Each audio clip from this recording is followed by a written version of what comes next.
অনেক অনেক দিন আগের কথা। এক রাজ্যে এক রাজপুত্র ছিল, যার নাম অয়ন। আমি এই রাজ্যের রাজপুত্র অয়ন। তিনি সাহসের সাথে বনে গিয়ে বিপদের মুখ হয়ে আমি এসেছি। কিন্তু তার রাজ্যের মানুষ ছিল খুব বিষণ্ণ। কারণ সেই রাজ্যের আকাশের সূর্যটা অনেক বছর ধরে অন্ধকারে ঢাকা ছিল। আগে তার উজ্জ্বলতা হারিয়ে ফেলেছিল। রাজবৈদ্যরা বললেন কেবল মায়াবী ভেষজই তাকে বাঁচাতে পারে। ভেষজ চলো খুঁজি। হ্যাঁ, চলো দেরি না করে এগিয়ে যাই। আমরা প্রস্তুত। পাহাড়ের নীলপদ্ম যদি কেউ আনতে পারে তবেই রাজ্যের সব অন্ধকার ঘুচে যাবে। চলো আমরা সাহায্য করব।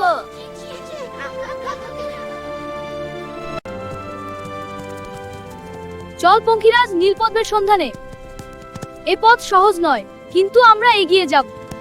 সাবধান, দ্রুত যাও সাদা ঘোড়া। হা, চল সাহসী ঘোড়া। আমরা ঘন জঙ্গল পার হয়ে যাও। পাহাড়ের পাদদেশে পৌঁছালাম। এগিয়ে চল সাদা ঘোড়া, আমরা এই পথ ধরে চলবো। আরে ওই দেখ, এক বুড়িমা বনের ধারে একলা বসে। এই নিন রুটি আর ফল। তুমি খুব দয়ালু। এটা কিছুই না।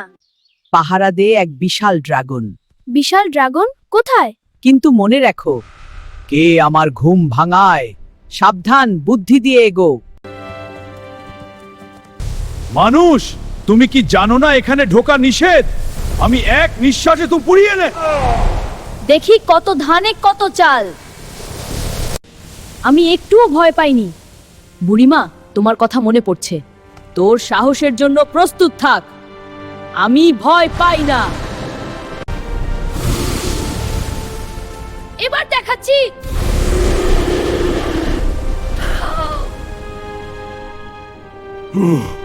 দেখো ড্রাগন, তোমার প্রতিচ্ছবি। এ কি? আমারে কেমন চেহারা? হ্যাঁ, এটাই তুমি। এবার পালাও। সেই সুযোগে অয়ন ক্ষিপ্র হাতে নীলপদ্মটি ছিঁড়ে নিল। পদ্মটি হাতে নিতেই সারা পাহাড় এক অদ্ভুত স্নিগ্ধ আলোয় ভরে গেল। ভয় পেও না ড্রাগন।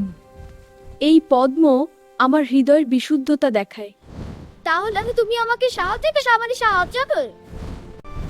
দেখো ড্রাগন, নীলপদ্মটা নিয়ে আমরা বাড়ি ফিরছি। হ্যাঁ আয়ান, রাজ্য অপেক্ষমান। কালো মেঘ সরে যাচ্ছে, টকটকে লাল সূর্য উকি দিচ্ছে। এটাই বিজয়ের আলো। চলো এগিয়ে যাই। ও রে মন, রাজ্যের মানুষ আবার গান গেয়ে উঠলো। প্রকৃতি সাড়া দিল, মোড়া গাছে ফুল ফুটলো, নদীগুলো কলকল শব্দে বয়ে চললো। আয় রে মন, এই সুরে মিলে গাই। বাবা, আমি ফিরে এসেছি। অয়ন আমার সাহসী পুত্র, আয় আমি তোমাকে জড়িয়ে ধরি। হ্যাঁ বাবা। সেই থেকে অয়নের রাজ্যে আর কখনো অন্ধকার নামেনি। প্রিয় প্রজাগণ, এই আলো আর বুড়িমার শিক্ষা আমাকে পথ দেখায়। তোমার শাসনে এ রাজ্য সমৃদ্ধ।